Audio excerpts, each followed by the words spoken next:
নমস্কার। ভারত প্রত্যেক দিন এখন উন্নতির নতুন নতুন শিখরে পৌঁছচ্ছে।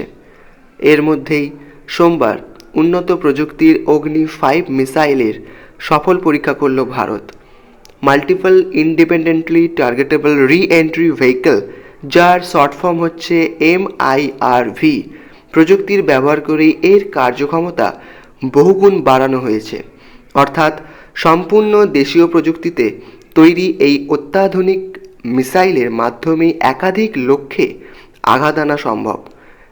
এই দিন মিশন দিব্যাস্ত্রের সাফল্যের জন্য DRDOর বিজ্ঞানীদের অভিনন্দন জানিয়েছেন প্রধানমন্ত্রী নরেন্দ্র মোদী। এক্স হ্যান্ডেলে তিনি লিখেছেন, এই মিশনের সঙ্গে যুক্ত বিজ্ঞানীদের জন্য গর্ববোধ করছি।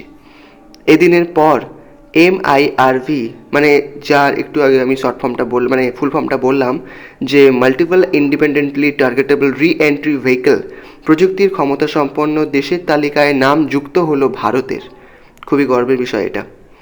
এদিকে এই খুশির আবহাওয়ার মধ্যেই কপালে চিন্তার ভাঁজ ফেলেছে বঙ্গোপসাগরে চীনা নজরদারি জাহাজের উপস্থিতি।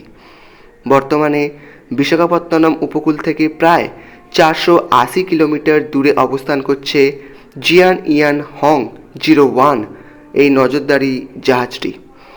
আন্তর্জাতিক জলসীমায় থাকা এই জাহাজটির কার্যকলাপ ও গতিবিধির ওপর কড়া নজর রাখছে ভারত। বিশাখাপত্তনমে রয়েছে ভারতের 3টি পরমাণু শক্তিচালিত সাবমেরিন। তাছাড়া শক্তিশালী অগ্নি-5 ক্ষেপণাস্ত্রের পরীক্ষার সময়ও এই জাহাজ এই চীনা জাহাজের উপস্থিতি মোটেই ভালো চোখে দেখছে না ভারতের প্রতিরক্ষা মন্ত্রক। ভারতের সামরিক ক্ষমতার জরিপ করতেই চীনা জাহাজটি নজরদারি চালাচ্ছে কিনা সে বিষয়েও খোঁজখবর করছে ভারতীয় নৌবাহিনী। এবারে কথা বলে নেওয়া যাক এই যে অগ্নি-5 মিসাইল এর ব্যাপারে। 5000 কিলোমিটারের বেশি দূরত্বেও আঘাত আনতে পারবে এই শক্তিশালী মিসাইল। ভারত থেকে উৎক্ষেপণ করা হলে চীন, পাকিস্তান সহ গোটা এশিয়া মহাদেশ এবং ইউরোপ এবং আফ্রিকার কিছু অংশেও আঘাত আনতে সক্ষম এই মিসাইল। 50,000 কেজি ওজনের এই মিসাইলের গতিবেগ ঘন্টায় প্রায় 30,000 কিমি। অগ্নি-5 হচ্ছে multiple independently targetable re-entry vehicle টেকনোলজির মিসাইল। একটি মিসাইল 10টি পরমাণু অস্ত্র বহনে সক্ষম। প্রকল্পের প্রধান দায়িত্বে রয়েছেন একজন মহিলা। এবার কথা বলে নেওয়া যাক এই যে প্রধান দায়িত্বে যিনি রয়েছেন তা। শত্রুপক্ষের বুকে কাঁপুনি ধরিয়ে সোমবার অগ্নি-5 ক্ষেপণাস্ত্রের যে সফল পরীক্ষা করেছে ভারত, দেশের প্রতিরক্ষা ক্ষেত্রে এই ক্ষেপণাস্ত্র যুগান্তকারী হয়ে উঠতে চলেছে বলে মনে করছেন বিশেষজ্ঞরা। একাধিক অস্ত্র বহনে সক্ষম ক্ষেপণাস্ত্র প্রকল্পের এই সাফল্য তাক লাগিয়ে দিয়েছে সারা বিশ্বকেই। আর এর নেপথ্যে রয়েছেন হায়দ্রাবাদের মিসাইল কমপ্লেক্সের একজন মহিলা বিজ্ঞানী। তিনি হচ্ছেন শীনা রানী। অগ্নি-5 প্রকল্পের নেতৃত্বে ছিলেন তিনি। অগ্নি ক্ষেপণাস্ত্র গবেষণার সঙ্গে প্রায় 2.5 দশক জড়িয়ে এই মহিলা বিজ্ঞানী। Multiple independently targetable re-entry vehicle প্রযুক্তির ব্যবহার করা হয়েছে অগ্নি-5 ক্ষেপণাস্ত্রে। তার 25 বছরের কেরিয়ারে তাই সোমবার ছিল সবথেকে গৌরবময় মুহূর্ত। দীর্ঘ পরিশ্রমের এই প্রাপ্তিতে উচ্ছ্বাসিত 57 বছরের এই বিজ্ঞানী।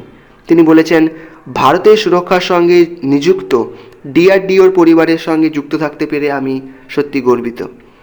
হায়দ্রাবাদে DRDOর অ্যাডভান্স সিস্টেম ল্যাবরেটরির বিজ্ঞানী হচ্ছেন Sheena, electronics and communication engineer. কেরলের তিরুবনন্তপুরমের কলেজ অব ইঞ্জিনিয়ারিং থেকে তার পড়াশুনো।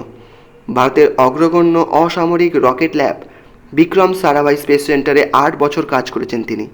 1998 সালে পোখরানে পারমাণবিক পরীক্ষার পর তিনি DRDOতে যোগ দেন।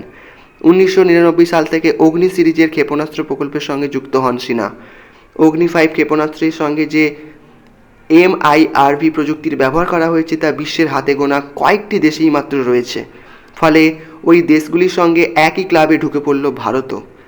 5000 কিলোমিটার পাল্লার এই ক্ষেপণাস্ত্রে ওই প্রযুক্তির বিশেষত্ব কী, এ ব্যাপারে DRDOর প্রাক্তন ডিরেক্টর জেনারেল VK সারস্বত জানিয়েছেন যে দক্ষিণ পূর্ব এশিয়ার ভূ রাজনৈতিক এবং সামরিক ক্ষেত্রে এর ব্যাপক প্রভাব রয়েছে। MIRV প্রযুক্তির ব্যবহার করে একটি ক্ষেপণাস্ত্র থেকেই একাধিক পরমাণু অস্ত্র ছোড়া যায়। শুধু তাই নয়, শত্রুপক্ষের একাধিক নিশানায় তা একসঙ্গে আঘাত আনতে পারবে। এর জন্য শত্রুপক্ষের বিরুদ্ধে খুব বেশি ক্ষেপণাস্ত্র ব্যবহারের প্রয়োজন পড়বে না। একেই বলে ফোর্স মাল্টিপ্লায়ার। নমস্কার, আপনারা দেখছেন হাইলাইট।